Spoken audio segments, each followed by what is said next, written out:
2005-এ আমি প্রথম জাপান গেছি, তারপরেও গেছি।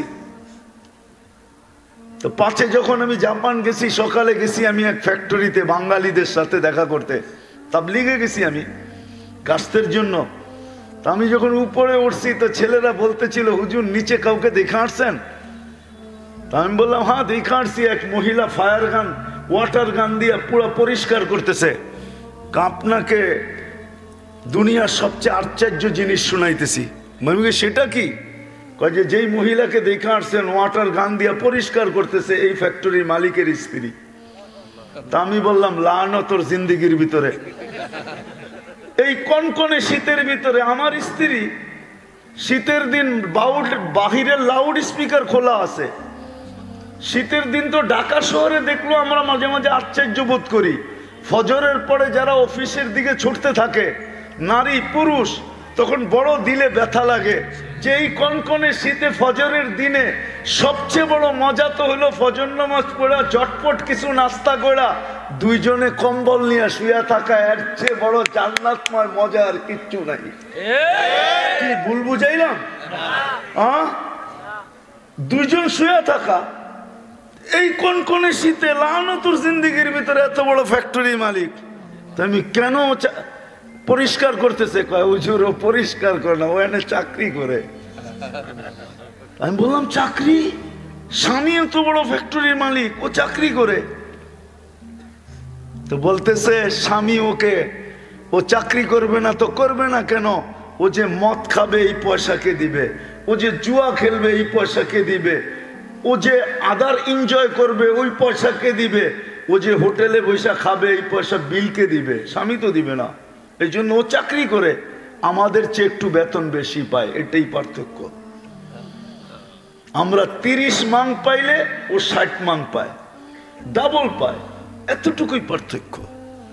ও মেরে দোস্ত, আজকে মুসলমান নির্যাতিত এই জন্য, নাইলে দুনিয়ার কোনো কারণে মুসলমান নির্যাতিত না। দুনিয়ার, আরে বাইডেনের গাড়ি তো সোনার পার্স নাই, সোনার পার্স। ব্রুনাইর প্রেসিডেন্টের গাড়িতে সোনার পার্স আছে, সোনার পার্স। দেখেন আপনি, বাইডেনেরও এতগুলা গাড়ি নাই। 400-র উপরে গাড়ি আছে ব্রুনাইর প্রেসিডেন্টের কাছে, 400-র উপরে, দুনিয়ার সবচেয়ে দামি গাড়ি। বাংলা দুনিয়ার কোন প্রেসিডেন্টের এত বড় বাড়ি নাই। লন্ডনে 400 কামরা বিশিষ্ট বাড়ি ব্রুনাইর প্রেসিডেন্টের। মুসলমানের কাছে সব।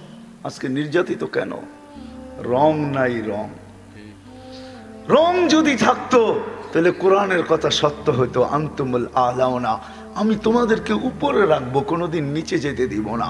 উলাইকা লাহুমুল আমান, নিরাপত্তার চাদরে তোমাদেরকে ঢাকা রাখবো, কোনোদিন কাউকে সুই পর্যন্ত ঢুকাইতে দিব না। কুরাল তো দূরের কথা। উলাইকা লাহুম, কোরআনের কথাই সত্য হতো, লাহুম রিজকুন কারীম, তোমাদেরকে আমি পাখির মতো পালবো, পাখির মতো ক্লান্তিহীন পালবো। রাযাকাকুম কামা ইয়ারযুকুত তাইর, কোরআনের কথাই সত্য হইতো। হায়াতান তাইয়্যিবা, তোমাদেরকে আমি সুখের জীবন দিব, এমন সুখ দিব যে মানুষ তোমার আঙ্গিনায় টাকা দিয়া থাকতে চাবে, টাকা দিয়া, যে তোমার আঙ্গিনায় আমাকে থাকতে দাও, তুমি যা চাবে তা দিব। কেন? তোমার আঙ্গিনায় সুখ আছে, আমি একটু সুখের ভিতরে থাকতে চাই। কোরআন বলতেছে ইজ্জতের মালা গলায় থাকতো। আজকে আমাদের ভিতরে রং নাই, কালার নাই। এই জন্য আমার কথা শুরু এইখান থেকেই ছিল যে কালার আশা ব্যতীত আমি দুনিয়ায় যেরকমই হই না কেন, আমার পজিশন যেমনই হোক না কেন, এটা দুনিয়ার বিষয়, আল্লাহর বিষয় না, রসুলের বিষয় না।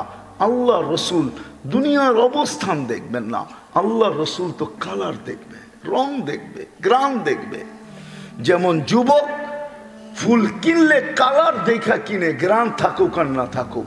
ও জানে যদি ফুলে কালার না থাকলো আর 14 তারিখ নিয়ে গেলাম তো ফুল তো নিবে না, উল্টা জুতা দিয়ে 10টা লাগায়ও দিতে পারে, ঠিক না?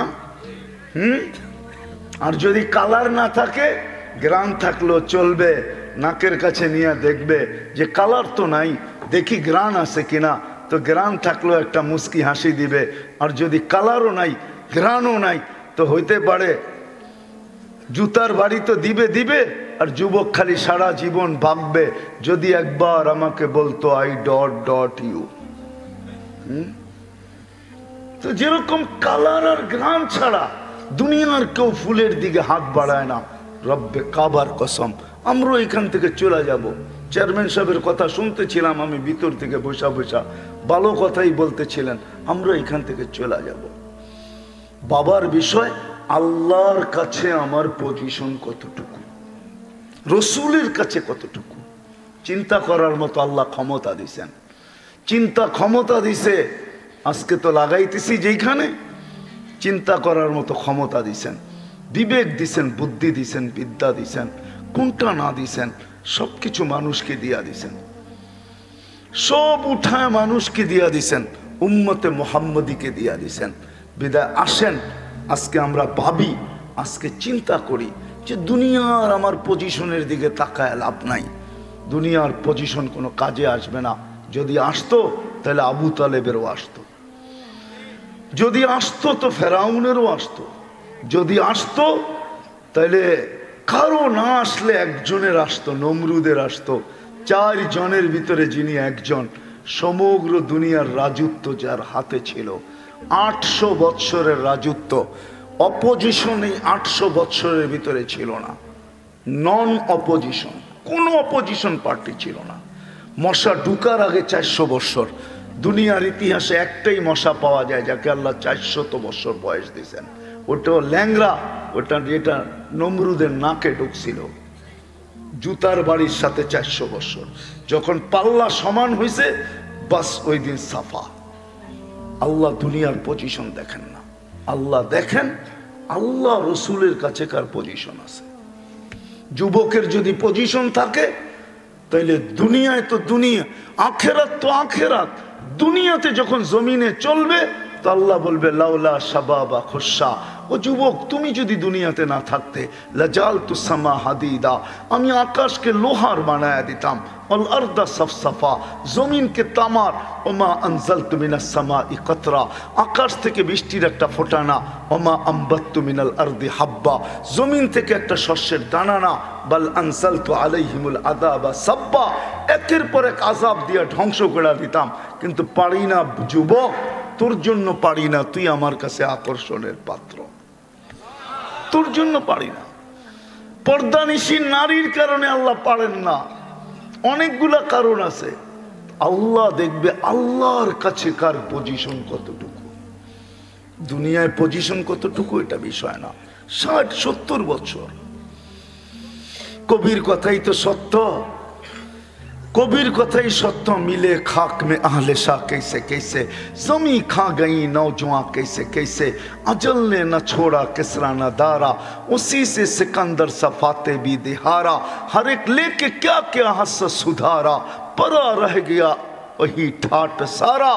एखोनो बांग्लादेशे हजारों शत हजारों बांग्लादेशे एखोनो ঐতিহ্য আছে, ওই ঐতিহ্যগুলো আমাদেরকে স্মরণ করায় যে একদিন মালিক ছিল, বিক্রমপুরের নাম এখনো আছে, রাজা বীর বিক্রমের ঐতিহ্য এখনো আছে।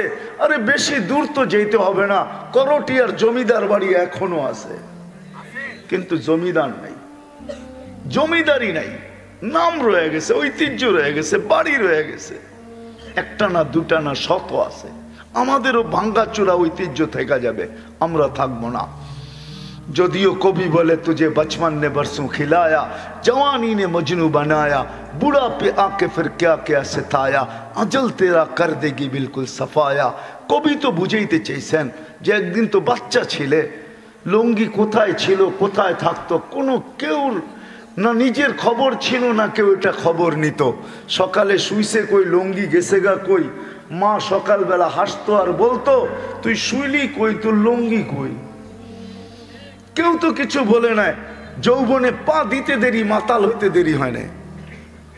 আবার যখন বৃদ্ধ হয়ে গেছে, এখন উঠলে বসতে পারে না, বসলে উঠতে পারে না। কবি বলে মৌত আসতে দেরি, তোমাকে মাটির সাথে মিশাইতে দেরি করবে না। কিন্তু নিশা তো নিশাই হয় না। तुझे दुन्हाई कर रहूं सबसे आला, हो जीनत निराली हो फैशन निराला, यूं ही जिया करता है क्या मरने वाला। तुझे हुस्न ज़ाहिर ने धोखे में डाला, जगह जी लगाने का दुनिया नहीं है, ये इबरत की जहाँ है तमाशा नहीं है। अफ़हसिबतुम अन्नमा खलक़नाकुम अबस व अन्नकुम इलैना ला तुरजाउन। আল্লাহ অনার্থক সৃষ্টি করেন নাই। বিদায় আসেন এই মজলিস থেকে আজকে ভাবি, ভাবতেও যদি পারি, এই উম্মত যদি ভাবতে পারলো, আর ভাবনা যদি তার মুখ দিয়া কখনো হায় বাহির করতে পারলো, হায় হায় জীবনটা করলাম কি, হায়। আমি হাদিস দিতেছি, হাদিসে কুদসি আল্লাহর বাণী। এই উম্মত যদি ভাবতে ভাবতে চিন্তা করতে করতে করতে করতে কখনো নির্জনে বসে হায় বাহির করলো, হায় জীবনটা করলাম কি, কি কাজে লাগাইলাম, এতটুক যদি বলতে পারে, তা আল্লাহ বলে মানাহাতু ইলাইকা রিদওয়ানি, আমার রেজার চাদর দিয়ে তোকে ডাকতে দেরি করব না। আল্লাহতু ইলাইকা গফরানি, মাগফিরাতে ডুবাইতে দেরি করব না। ওকুলতু লাকা লা তাহজান, ছুটা এসে তোর পিঠে হাত রাইখা আমি বলবো চিন্তার কোনো কারণ নাই। গফারতু লাকা যুনুবা ওয়াল আওসার, তোর সমস্ত গুনাহ খাতাকে মাফ করে দিলাম। ওয়ালি আজলিকা সাম্মাইতু নাফসি আল আজিজুল গফফার, তোর জন্যই তো আমি আজিজুল গফফার নাম ধারণ করছি, নাইলে আমার আজিজুল গফফার নাম ধারণ করার কোনো দরকার হতো না।